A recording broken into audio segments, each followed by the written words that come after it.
Hello again. Good morning. If you're listening to this in the morning, I don't know when you're listening to it, but I'm recording it in the morning, so I'll say good morning to you. Hope you had a good breakfast. Okay, now we are still in chapter 13, verse 5. And remember, Abram came back to an altar that he had made, and there he called on the name of the Lord. So he prayed to God, he worshiped God back at this altar that he had built out of stones years before. And remember, Abram had a nephew. Do you remember what his name was? Has a short middle name, starts with L, Lot. Okay? Abram's nephew is called Lot.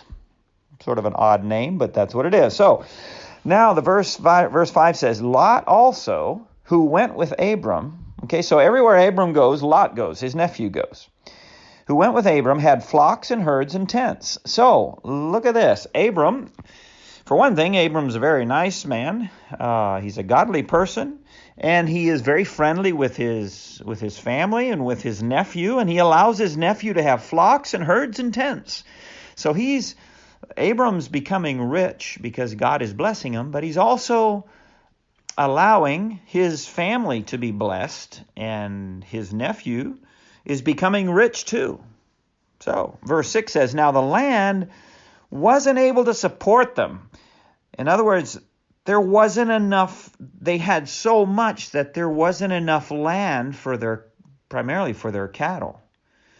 That they might live there together. So, because their possessions were so great that they could not be together. So there came a moment when there was so much blessing that they had problems. There was too much stuff. There were too many family members, too many animals, too many supplies.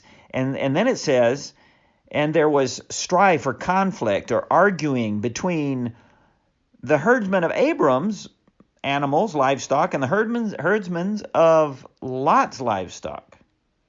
Okay, so now, because God is blessing them, they're actually having problems. Not Abram and Lot. They're not fussing at each other, but their workers are. The people who work for them, the people who work for Abram, and the people who work for Lot, they're getting into fights and fusses and conflicts because, I don't know, maybe they both wanted to take their cattle to the river at the same time, and they were getting all tangled up and messed up, and people get upset because they just do. And so it happens all the time. And so it was becoming obvious that there was a problem here. And then it says, for their possessions, their things they had were so great that they could not dwell together. And there was, I already read that.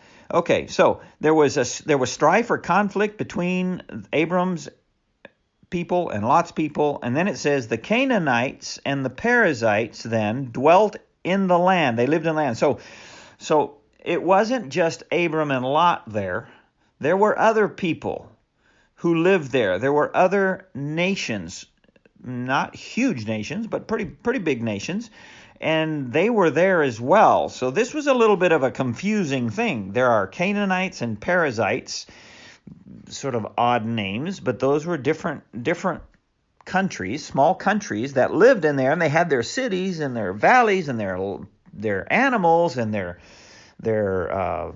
plants, and their gardens and all of that. And so you have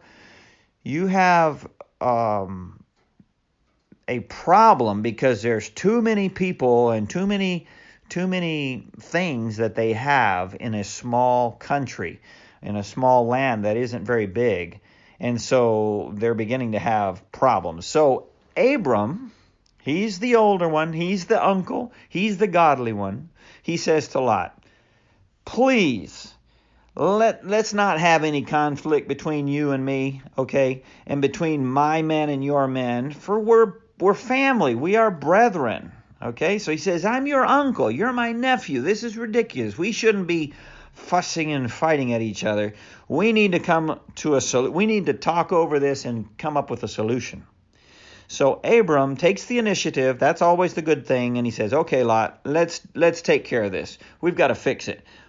We shouldn't be having trouble like this. So we'll see next time what they do. But Abram decides that he's gonna come up with a solution so they don't have to fight over the land and all of their things. Okay, we'll see that next time. Goodbye. Love you.